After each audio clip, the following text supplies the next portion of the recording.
약사님, 저번 시간에 저희가 목심을 하면서 일반적으로 과립을 쓸 수 있는 것들, 향성 파적환 그리고 청상 보완을 말씀해 주셨는데 조금 자세히 다뤄 주실 수 있을까요? 우리 향성 파적하니 그때 달걀 흰자에다가 이 과루약을 섞어가지고 환으로 만들어서 이 환제를 이렇게 천천히 입에서 녹이면서 먹으면 목이 좀 뚫리거나 좀 편해집니다 라고 말씀했었잖아요.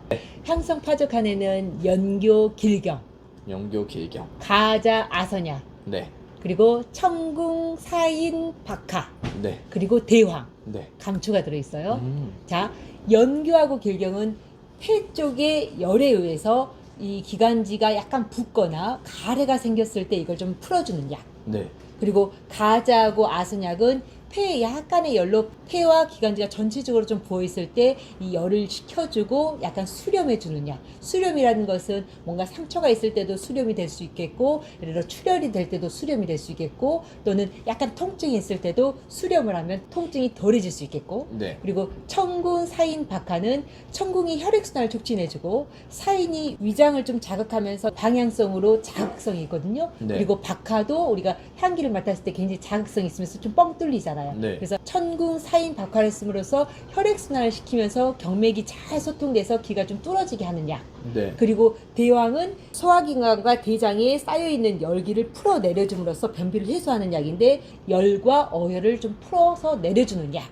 그리고 감초는 약방의 감초. 약을 조화롭게 해주는. 약을 조화롭게 해주고 독성을 중화시켜주는. 네. 그래서 방금 말했던 걸 정리해 봅시다. 그러면은 폐에 열이 차서 폐가 약간 붓고 약간 염증이 생기면서 가래가 생겼을 때 이거를 약간 소통시켜주고 가래를 삭혀주고 염증을 좀 완화시켜줌으로써 목 불편함이라든지 목 쉰 것을 풀어줄 수 있겠다.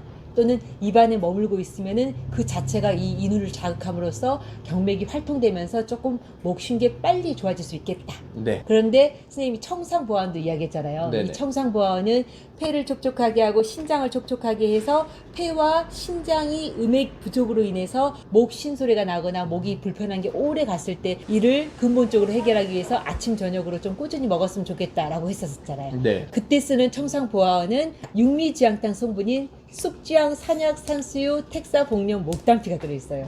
외울 수 있겠죠. 쑥지향, 산약, 산수유, 텍사, 복령, 목단피. 네. 그리고 폐를 좀 촉촉하게 해주는 천문동, 맹문동, 오미자, 행인. 네. 그리고 기관지 가래를 없애주는 길경, 폐모, 반악, 관로임. 네. 그리고 상중초의 열을 좀 없애주는 황금, 황련, 지실. 그리고 감초. 와, 정말 많네요. 되게 많죠. 네. 그러니까 정리를 해보면 하체 음액 진액을 넣어주는 육미지향탕이 들어갑니다. 폐를 좀 촉촉하게 해주고 가래를 삭혀줍니다. 그리고 상초와 중초에 있는 열을 풀어서 약간 내려줍니다. 결국은 폐를 촉촉하게 해주고 신장을 촉촉하게 해주고 열을 좀 완화시켜주고 가래를 없애줌으로써 기본적으로 여기서부터 여기까지 여기서부터 여기까지 촉촉하게 해주면서 열을 풀어서 목 쉼이라든지 목의 건조라든지 인후 건조를 해결해 줄 수 있겠습니다. 저번 시간에 알려주셨던 네. 폐가 문제가 되거나 신장이 문제가 되는 경우가 많았는데 그런 분들한테도 도움이 될 것 같네요. 그렇죠. 그런 분들한테 쓸 수 있는 것. 그래서 그런 분들이 목 쉰 게 좀 빨리 안 나서요. 그러면은 청상보화원을 아침 저녁으로 좀 드셔주세요. 그러면서 그래도 좀 불편하면 향성파적한을 입에 머금고 이렇게 천천히 삼켜주면 목의 불편함을 풀어주고 목이 쉰 것이 약간 뚫어질 수 있겠습니다. 라고 말씀드렸던 거고. 네네. 두 과립의 차이가 조금 보이는 것 같아요.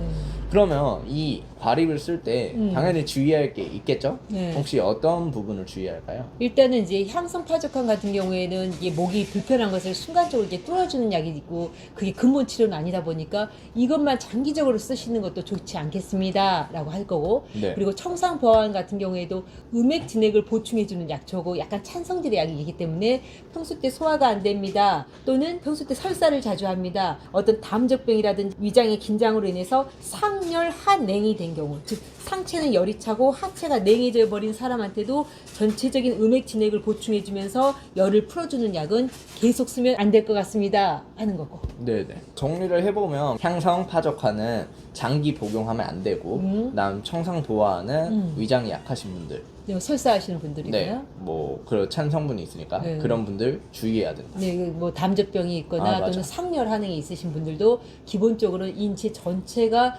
건조한 것이 아니기 때문에 그런 경우에도 주의해야 되고.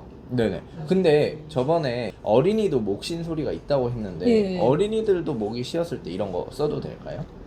아이들의 경우에는 입에다 머금고 약간 목을 좀 뚫어주는 것이 사실 잠깐씩 쓸 수 있는데 결국 이게 치료가 안 되기 때문에 이걸 장기적으로 쓸 수는 없으니까 아이들한테는 향성 파적한도 아닐 것 같고 네. 그렇다고 청상보화원을 쓰자니 청상보화원에는 찬성질의 약도 들어있고 그리고 약간 이뇨제 성분도 들어있고 기를 아래로 풀어내리는 효과가 있는 약들이 있기 때문에 아이들은 성장을 해야 되기 때문에 기를 풀어주거나 찬약을 쓰거나 이수 이뇨제를 쓰는 것은 좋지 않거든요. 특히 장기적으로 썼을 때는요. 네네. 그래서 청상보화는 아이들한테는 쓰면 안 될 것 같습니다. 대신 한약 제제로 폐를 촉촉하게 해주고 위장을 자양해주고 신장을 촉촉하게 해서 뿌리에서부터 위장을 통해서 폐가 촉촉해질 수 있는 이런 약재들을 가지고 아이들을 성장도 시켜주고 체질도 바꿔주면 더 좋을 것 같아요. 네네. 뭐 오늘 약사님께서 이제 향성 파적환이랑 네. 청상 보완에 대해서 어떤 생약 성분들이 들어가 있는지 다 설명을 해주셨고